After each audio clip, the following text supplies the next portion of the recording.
साथियों नमस्कार। मैं आपको आपके अपने ही चैनल अर्पित कहूँ डिवाइन एस्ट्रोलॉजी में एक बार पुनः स्वागत करता हूँ। हम लग्नों की चर्चा कर रहे हैं। इसके पहले हमने 4 लग्नों की चर्चा की, मेष, वृषभ, मिथुन और कर्क। कर्क लग्न की चर्चा की, उसमें कौन से ग्रह कारक होते हैं, कौन से ग्रह कारक होते हैं, उसी क्रम में चैप्टर 11 आ जाए। इसके पहले का चैप्टर 10 मैंने लिखना मैं भूल गया था। आज हम चैप्टर 11 में चर्चा करेंगे सिंह लग्न के लिए। सिंह लग्न के लिए कौन सा ग्रह कारक है, कौन सा ग्रह कारक है। मुझे उम्मीद है कि आपको जो बताया जा रहा है कि निसंदेह अच्छा लग रहा होगा और कहीं कहीं ये ज्योतिष के मूलभूत चीजें हैं, ज्योतिष की मूलभूत चीजें हैं। इसको बगैर जाने ज्योतिष के बारे में कुछ भी प्रेडिक्शन करना या कुछ भी कहना या कुछ भी समझना बड़ा ही मुश्किल होता है। अगर आपके पास आप यूँ समझे किसी भी लेखनी के लिखने के लिए जिस प्रकार से वर्णमाला मात्रा का ज्ञान आवश्यक होता है, उसी प्रकार से ज्योतिष का प्रेडिक्शन करने के लिए, किसी भी कुंडली का प्रेडिक्शन करने के लिए, जातक के बारे में बताने के लिए ये सब बुनियादी चीजें हैं। मैं इसके पहले बताया ग्रहों के शत्रु और मित्र ग्रह, कौन सा ग्रह किस राशि में, किस लग्न में, किस राशि में उच्च का होता है, किस लग्न में कारक और अकारक होता है, इसकी चर्चा हो रही है। तो ये आपके लिए बहुत ही जरूरी है, या यूँ कहूँ किसी भी एक स्टूडेंट के लिए, किसी भी एक विद्यार्थी के लिए ये जानना बहुत जरूरी है कौन सा ग्रह कारक है, कौन सा ग्रह कारक है, कितने डिग्री में उच्च का होता है, कितने डिग्री नीच का होता है, कौन उसकी उच्च राशि, कौन उसकी नीचे राशि है। इसके बारे में जानना समझना बहुत ही जरूरी है। तो उसी क्रम में आज हम चर्चा करेंगे कि सिंह लग्न के लिए कौन सा ग्रह कारक है, कौन सा ग्रह अकारक है। तो हमारी लग्न है लग्न सिंह, लग्न स्वामी हमारा सूर्य।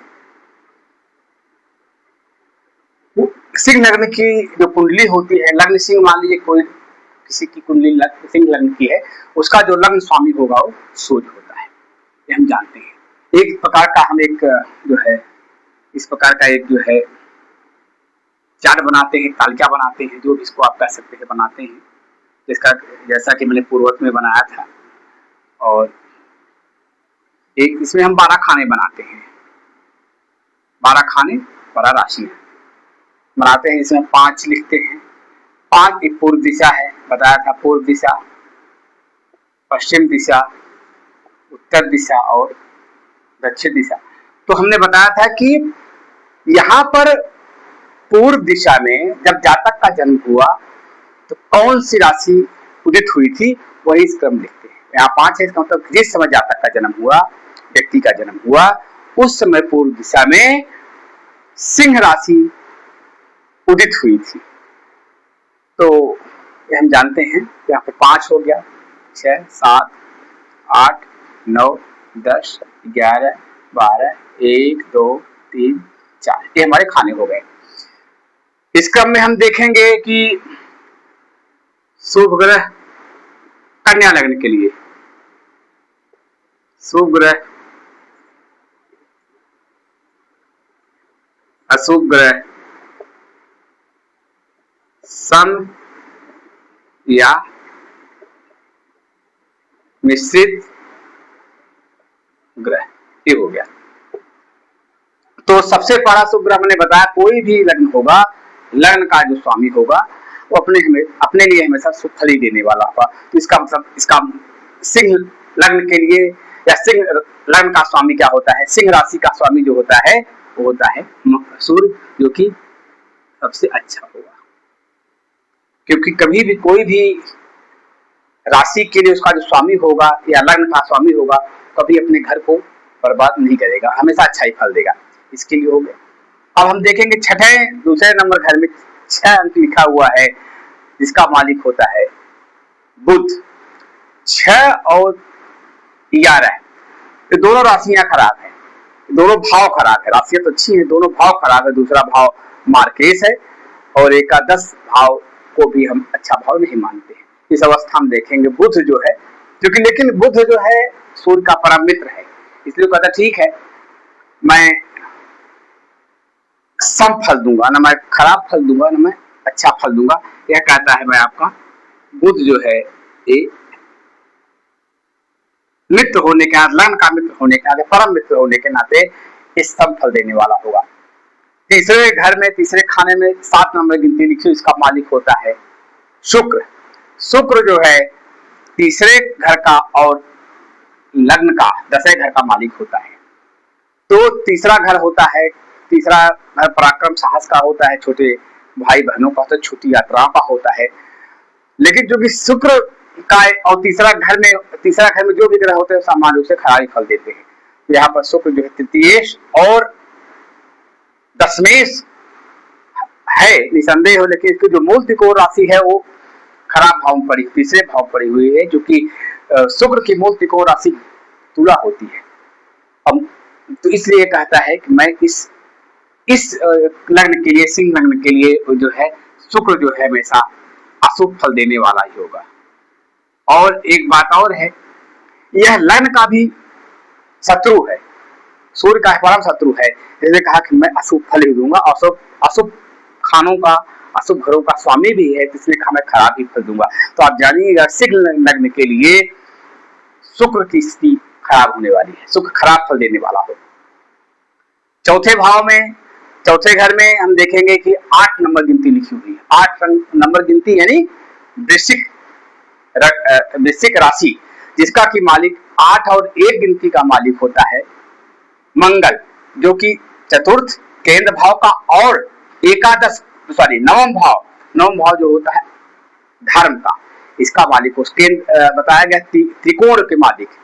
त्रिकोण 1, 5, 9 में जो भी ग्रह होते हैं हमेशा शुभ फल देते हैं, क्योंकि सिंह लग्न के लिए मंगल परम मित्र है, जो कि चतुर्थेश और धर्म भाव का मालिक है। सूर्य ने उसको विशेष प्रकार का अधिकार दिया हुआ है। तो सूर्य ग्रह के लिए या सूर्य ग्रह के लिए का परम मित्र और इस लग्न के लिए जो है परम जो मित्र का काम करेगा वह मंगल करेगा। मंगल इसका परम सबसे शुभकारी ग्रह जो है मंगल है। उसी क्रम में हम देखेंगे कि 9 की पुनः एक त्रिकोण का स्थान है, इसे 9 यानी गुरु की राशि 9 और मीन, धनु और मीन राशियों का मालिक बृहस्पति होता है कि और उसकी एक जो है राशि केंद्र त्रिकोण भाव में पड़ी हुई है और यह अष्टम भाव का मालिक है। लेकिन मैंने बताया है कई अपने पिछले वीडियो में चर्चा किया हुआ है कि ग्रह की मूल त्रिकोण राशि जो होती है उसमें बल ज्यादा शुभ फल देता है, और इसकी बृहस्पति की जो मूल त्रिकोण राशि हुई और जो त्रिकोण भाव में है, इसलिए इसको भी हम कहेंगे कि सिंह लग्न के लिए बृहस्पति जो है अच्छा फल देने वाला होगा। गुरु जो है एक राशि इसकी निसंदेह अष्टम भाव में पड़ी हुई है, लेकिन मूल त्रिकोण राशि इसकी पंचम स्थान में पड़ी हुई जो कि त्रिकोण का स्थान होता है। इसके लिए हम कह सकते हैं कि कन्या लग्न के लिए जो है बृहस्पति भी अच्छा फल देने वाला होगा। दूसरी बात है ये देवताओं का गुरु भी बृहस्पति को माना जाता है, और ये राजा है, सूर्य जो है राजा है, और राजा और गुरु की अच्छी मित्रता होने की वजह से अगर हम सामान्य रूप से देखेंगे तो गुरु इसमें अच्छा ही फल देने वाला होगा। उसी क्रम में हम बात करेंगे 10वें और 11वें राशि की। 10वें और 11वें राशि का मालिक होता है शनि।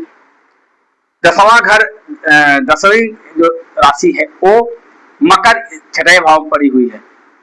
कोई भी कुंडली का 6 और 12 भाव हमेशा अशुभ फल देने वाला होता है। इस क्रम में 10वें घर में जो है मकर राशि है, 11वां घर जो कि मार्केश का भी स्थान है, इसमें शनि की ही राशि कुंभ पड़ी हुई है। तो 6ठे और 7वें, 6वां घर रोग रिप्रोड का, 7वां घर मार्केश का, पत्नी का, दोनों घर होने की वजह से, दोनों घरों का स्वामी होने की वजह से, और सूर्य और शनि एक दूसरे का परम शत्रु है। पिता पुत्र होते हुए भी शनि अपने पुत्र को जो है शनि अपने पिता यानी सूर्य को एक शत्रु भाव से देखता है और खराब स्थानों का स्वामी होकर के बैठ जाने से यह सबसे प्रलयकारी स्थिति पैदा करता है। सबसे खराब स्थिति अगर सिंह लग्न के लिए कोई ग्रह देता है तो वह जो है शनि है। तो शनि को यहां लिखेंगे अशुभ, शनि यहां पर अशुभ हो जाता है। और अब हम देखेंगे कि 9 और 12 राशियों का मालिक बृहस्पति होता है, इसके बारे में मैंने बताया। 1 और 8, 1 मतलब मेष, 8 मतलब वृश्चिक राशियों का मालिक मंगल होता है, इसके बारे में मैंने बताया कि मंगल को बहुत अच्छा सूर्य ने जो है स्थान दिया हुआ है, तो मंगल सबसे कारक ग्रह होता है। 2 और 7 राशियों का मालिक शुक्र होता है। शुक्र जो है तृतीय भाव का मालिक है, जो कि खराब स्थान है। इसकी मूल त्रिकोण राशि जो खराब स्थान तीसरे भाव में पड़ी होने की वजह से यहाँ पर शुक्र भी खराब होगा।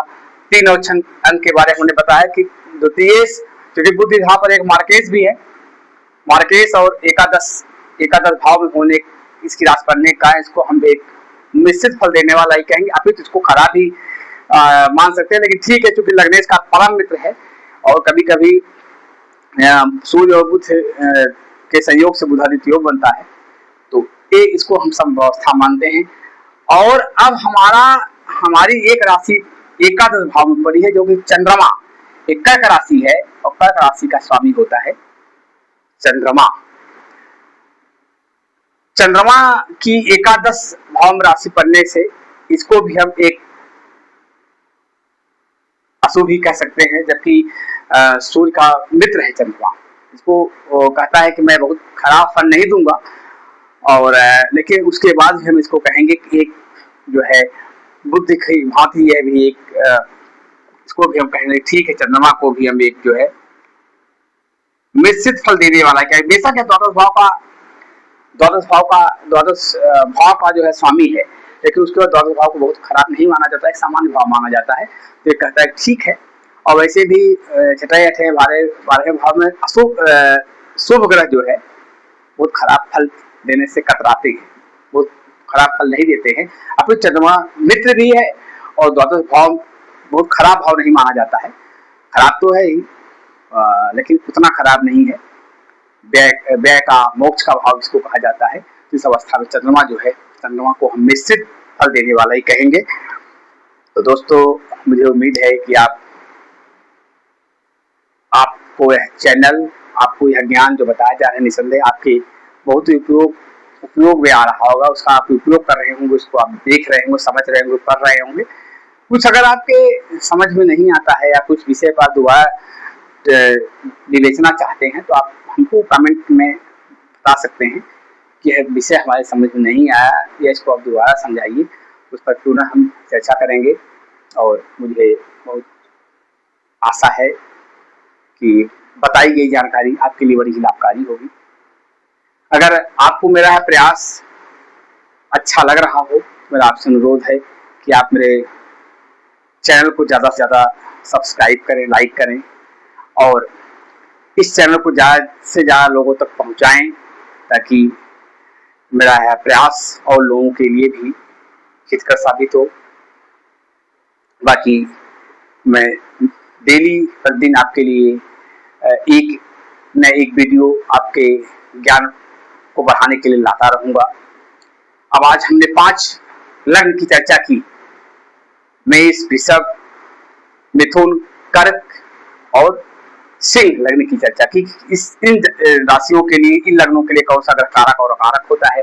इसी क्रम में हम कल पुनः चर्चा करेंगे 6 नंबर गिनती, यह जो है कन्या राशि होती है और कन्या लग्न भी होता है, तो इसके बारे में कल हम चर्चा करेंगे। कन्या लग्न के लिए कौन सा ग्रह कारक होता है, कौन सा ग्रह अकारक होता है, इसकी हम विस्तृत चर्चा करेंगे। और मेरा आपसे निवेदन है कि आप ज़्यादा से ज़्यादा चैनल को लाइक और सब्सक्राइब करें। तो दोस्तों बस आज के लिए इतना है। कल हम पुनः एक नए अध्याय के साथ मिलेंगे। कन्या लग्न के लिए, कन्या राशि के लिए कौन सा ग्रह शुभ होता है, कौन सा ग्रह अशुभ होता है, कौन सा ग्रह कारक होता है, कौन सा ग्रह अकारक होता है, इसकी हम विस्तृत चर्चा करेंगे। तो आज के लिए बस इतना ही। कल पुनः एक नए अध्याय के साथ मिलेंगे। तब तक के लिए धन्यवाद।